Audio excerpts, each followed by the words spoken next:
1969లో మ్యాంజో father వాళ్ళ తండ్రి Ferrer గారు ఇక్కడ రావడం జరిగింది. అప్పుడు ఇదంతా లేదు. అప్పుడు నేను కాలేజీలో చదువుకుంటున్నా. ఆ ముందర ఉండేది ఆయన ఇల్లు. ఆయన వచ్చినప్పుడు అప్పట్లో ఉండే రాజకీయ నాయకులు చాలా చాలా చాలా సతాయించినారు. ఎందుకంటే మా నాన్న అప్పుడు ఎంపీ, అప్పుడప్పుడు వచ్చేవాడు ఇంటికి. పాపం పెద్ద ఆయన చాలా సాఫ్ట్గా సన్నగా, ఆయన మిలిటరీలో ఏమో పనిచేసినట్టుంది ముందు. మంచి అసలు మాట కూడా మాట్లాడేవాడు కాదు. ఆయన రావటం వాస్తవం చెప్పాలంటే ఒకవేళ ఈ పొద్దు ఎన్నో గవర్నమెంట్లు వచ్చిపోయినాయి. నేను ఒకటే చెప్తాను, ఏమనంటే క్రిస్టియానిటీ లేదు, ఇంకో కులం అట్లయితే మదరసాలు కూడా ఉన్నాయి. అవన్నీ పక్కన పెట్టండి. ఏమి జరుగుతుంది అనేది ముఖ్యం. వాస్తవం చెప్పాలంటే లాస్ట్కు మన అంబులెన్సులు కూడా నడపలేని పరిస్థితుల్లో ఆర్టీటీ వచ్చిందంటే అర్థం ఏమి? అయ్యా ఏమి తప్పు చేస్తున్నారు?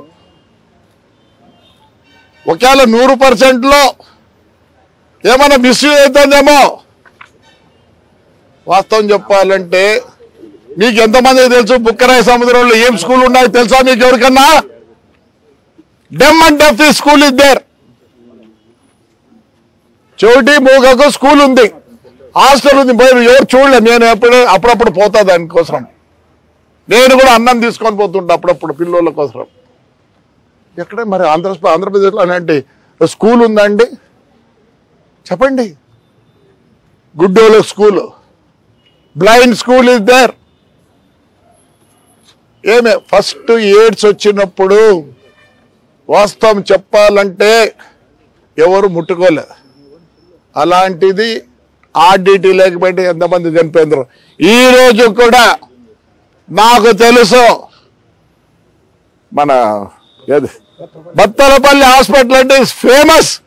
ఇప్పుడు సవేరా అవి వచ్చినాయి, కానీ అవన్నీ లేనప్పుడు ప్రతి మనిషికి లైఫ్ ఇచ్చినది బత్తలపల్లి హాస్పిటల్. సరే, కోవిడ్ టైంలో ఎంతమందిని చూసింది. ఇంకా కళ్యాణ్ దుర్గ్ అలాంటి గవర్నమెంట్ హాస్పిటల్ ఉందండి ఆంధ్రప్రదేశ్లో. ఎన్ని బెడ్డెడ్ ఉండేది? 500 అనుకుంటా. అసలుకి దీన్ని ఎందుకు ఈ పొద్దు ఆపాలనుకుంటారో ఎందుకు అర్థం కావడంలే. దీని మీద కక్షనా? ఏం కక్షయా? అరే వాళ్ళు ఏదో సర్వ్ చేస్తున్నారు. ఎవరో నాకు చెప్తాండ్రి, ఎక్కడో శ్రీశైలంలో చెంచులకు కడితే ఇది కట్టినారు, చర్చ్ కట్టినారు. అయ్యా మీకు తెలుసా దాంట్లో నాకు సంబంధం ఉంది. ఆ రోజు లా మినిస్టర్గా ఉండే మన ఆత్మకూరు ఎమ్మెల్యే పేరాస్ ప్రతాప్ రెడ్డి గారు ఆ రోజు నా ఇంటికి వచ్చి ఈడికి వచ్చినాడు. నన్ను రమ్మంటే నేను రాలే. సార్ నా కాన్స్టిట్యున్సీలో ఇండ్లు లేవు, ఏమీ లేవు, ఎలా అయినా సరే మీరు వచ్చి చేయాలా. చెంచులు కంటే కట్టినారు, కానీ ఆడు ఎవరు చెంచు కట్టే దానికి ఎవరేం చేస్తారు? ఇవన్నీ వద్దు దయచేసి. ఈ సంస్థ పోయేదానికి లేదు. పోతే ఎవరు బాధపడేది? ఎస్పెషల్లీ అనంతపూర్లో ఉండే ఎన్ని చెక్ డ్యాములు కట్టించినారు. మన గవర్నమెంట్ కట్టించిన చెక్ డ్యామ్ ఒక్కటి లేదు. వీళ్ళు కట్టిన చెక్ డ్యామ్ ప్రతి ఒక్కటి ఉంది ఈ రోజుకి. ఎస్పెషల్లీ నా కాన్స్టిట్యున్సీలో ఎలాంటి చెక్ డ్యాములు కట్టినారంటే పెద్ద ఊరుగురు అక్కడంతా ఈరోజు నీళ్లు తాగుతున్నారు మా వాళ్ళంటే ఈయన పుణ్యం, ఆర్డిటి పుణ్యం. దయచేసి ప్రతి ఒక్కరు దీంట్లో స్పందించాల్సిందే. పార్టీ వైజ్ చెప్తా, జగన్ పీరియడ్లో అందరు గజగజలో ఆడినారు, కానీ ఆ రోజు ఆయన పాదయాత్రలో వస్తే లోపల వచ్చి మీటింగ్ పెట్టినాడు. అంటే వీళ్ళకు రాజకీయం కూడా లేదు. ఎవరు వచ్చినా ఒకటే, ఎలా ఉన్నా ఒకటే. కానీ ఈ సంస్థ పోయిందంటే మటుకు దయచేసి చెప్తానా, అనంతపూర్ డిస్ట్రిక్ట్కు లాసు. ప్లీజ్ దయచేసి ప్రతి ఒక్క అనంతపూర్లో డిస్ట్రిక్ట్ ఉండే ప్రతి ఒక్కరు దీన్ని కాపాడుకోవాలి. మనమందరం నాయకులు మాట్లాడుకొని ఖచ్చితంగా చంద్రబాబు నాయుడు లోకేష్ బాబు దగ్గర పోయి ఢిల్లీ వరకు పోవాల్సిన పరిస్థితి. నష్టపోయేది అనంతపూర్ ప్రజలు. దయచేసి చెప్తున్నా, అసలు స్టేడియాలు ఏడున్నాయా? ఇప్పుడుండే ఎక్కడైనా ఒక స్టేడియం ఉందా చెప్పండి. ఆ విశాఖపట్నంలో ఒక స్టేడియం ఉంది. ఇక్కడ నాదల్ అంటే ఆయన టెన్నిస్ ప్లేయర్, పెద్ద అతను వచ్చి ఇక్కడ ట్రైనింగ్ ఇస్తున్నాడు. మడకసిరిలో మొత్తం గేమ్స్ పెట్టేదానికి ఒక యూనిట్ పెట్టండి. నేను అడిగిన కొంచెం మా ఊర్లో పెట్టంటే నీ ఊరు బాగుంది పో, ఇలానే నీ ఊరు బాగుంది పో. మడకసిరిలో ఏంది లేదన్నా, కనీసము బ్యాటు బాల్ అంటే కూడా తెలియదు, ఫుట్బాల్ అంటే తెలియదు, హాకీ అంటే తెలియదు. అక్కడి నుంచి నేను ఇంప్రూవ్ చేయాలన్నాడు. చెప్పండి, స్టేడియం ఉందా అనంతపురానికి? ఈ స్టేడియం లేకపోతే ఈరోజు ఆ సల్దారా స్టేడియం ఎవరిది ఏమనంటే పోలీసు వాళ్ళు అంటారు. నిన్న మొన్నటి వరకు వాలీబాల్ ఆడుతున్నారు. ఏం చేసినాడు ఆయన? ఎవరు కొత్త నుంచి ఇన్ఛార్జ్ వచ్చినా అంట, దాన్ని ఎత్తేసినాడు. అది ఎత్తేసి ఆడికి వచ్చింది మళ్ళీ ఆర్టీటీవే వాలీబాల్ ప్లేయర్లకు ఇది చూపిస్తుంది. దయచేసి ప్రతి ఒక్కరు ముందుకు రావాల్సిందే. నష్టపోతాం, అనంతపూర్ ప్రజలు నష్టపోతారు. దయచేసి అందరూ ముందుకు రండి. అసలుగా ఆర్టీటీ సంస్థతో బాగుపడిన వాళ్ళు ప్రతి ఒక్కరిని నేను ఇంటింటికి పోయి పిలుచుకొని వచ్చి దీన్ని సమస్య నిలబెట్టాలా? మనకు రాజకీయంతో అవసరం లేదు అయ్యా. బీజేపీ, వైఎస్ఆర్, తెలుగుదేశం, కమ్యూనిస్టు అందరూ మీరెవరో ముందుకు వచ్చి దీన్ని ఎలా తీసుకెళ్లాలా ముందుకంటే ఇది మనం మాట్లాడుకోవాల్సిన తరుణం వచ్చింది. ఈ నిజంగా నాకు తెలుసు ఆర్టీటీ వాళ్ళు శ్రీలంక, నేపాల్ కూడా అప్లై చేసిన 2 years బ్యాకే. ఈ వ్యవస్థ పోయిందంటే చాలా బాధపడవలసి వస్తుంది.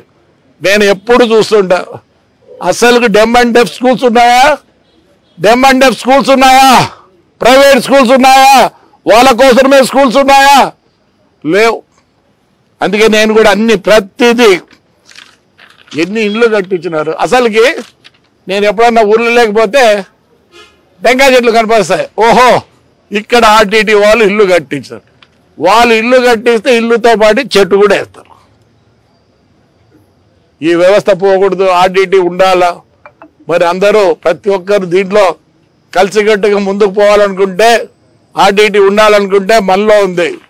దయచేసి నేను సిపిఐ ఎవరో మన మీటింగ్ పెట్టినారు, నేను లేదు అటెండ్ అయిందో.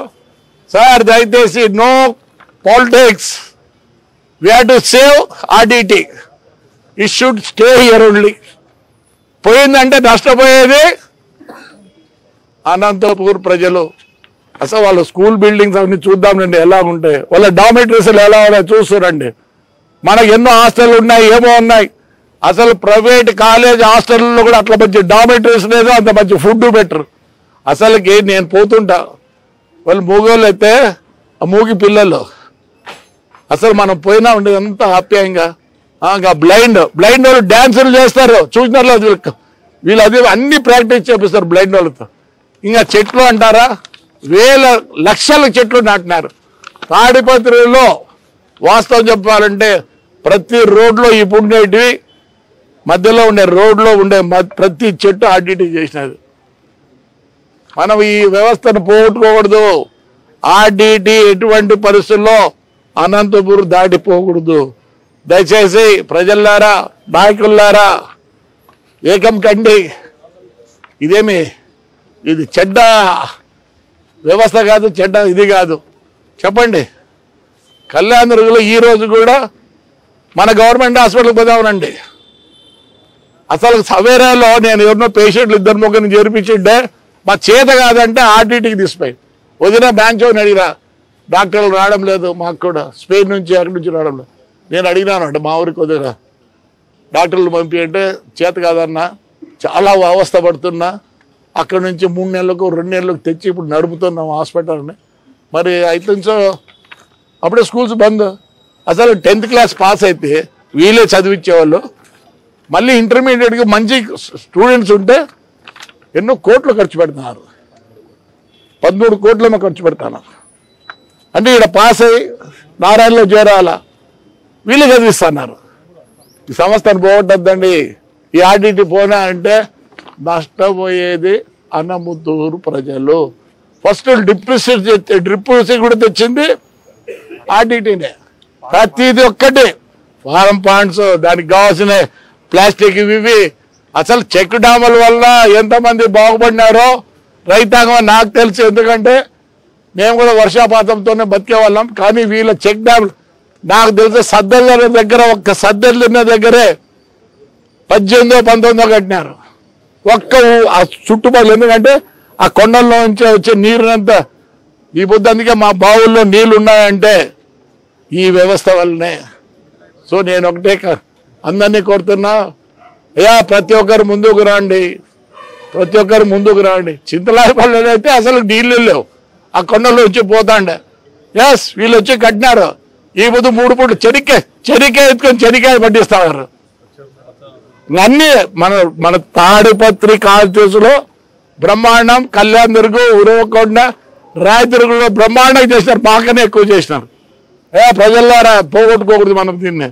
మనం దీని గురించి మాట్లాడే ఒక ఉద్యమం చేయాల్సి వస్తుందేమో. ఎందుకు మంచికి ఉద్యమం చేయాల్సి వస్తుందేమో. మీరు కూడా అందరు ప్రతి ఒక్కరు పాల్గొనండి. సరే ఏమి నష్టం వచ్చింది చెప్పండి. ఈ వ్యవస్థ వల్ల ఏమైనా ఎవరికైనా నష్టం వచ్చిందా? ఎవరికి నష్టం లేదు, అందరు బాగుపడ్డారు. ఈ ఊళ్ళో టెన్నిస్ అంటే తెలియదు, క్రికెట్ అంటే తెలియదు. క్రికెట్కి ఇండియన్ టీమ్, యంగ్ బాయ్స్ టీంకి ఎప్పుడు సెలెక్ట్ అవుతున్నారు. ఖోఖో అంటే తెలియదు. అసలు మీకు తెలుసా, కబడ్డీకి ఇక్కడ ఉన్నంత ఎక్విప్మెంట్ ఎక్కడ లేదు. నేను మన లేడీస్ ఇండియన్ టీం ఇది పెడితే ఇక్కడ నుంచి వచ్చిన ఎక్విప్మెంట్, రబ్బర్ మ్యాట్స్ అవి ఎక్కడ లేవు. ప్రతి ఎక్విప్మెంట్ ఇది ఉంది. మీరు నేమ్ ఇట్ ఈస్ దేర్. ఒక గవర్నమెంట్ వ్యవస్థలో లేనివన్నీ ఇక్కడ ఉన్నాయి. గవర్నమెంట్ చేయలేనివన్నీ ఇక్కడ చేస్తున్నారు. సో దయచేసి నేను రిక్వెస్ట్ చేస్తాను, దయచేసి అనంతపురం ప్రతి ఒక్కరు దీన్ని ఒక మూమెంట్గా తీసుకుపోవాలా. నేను కూడా అందరినీ నాయకులను కలుస్తా. చంద్రబాబు నాయుడు ఇదంటే మన స్టేట్లో అయితే ఇవాళ చేపించిందేమో, ఇది సెంట్రల్ గవర్నమెంట్తో కొద్దిగా సంబంధాలు ఉన్నాయి. కాబట్టి we are going to request our Chandrababu Naidu and Lokesh. Chandrababu నాయుడుకి బాగా తెలుసు ఆర్డిటి గురించి, చాలా మందికి తెలుసు ఆర్డిటి గురించి.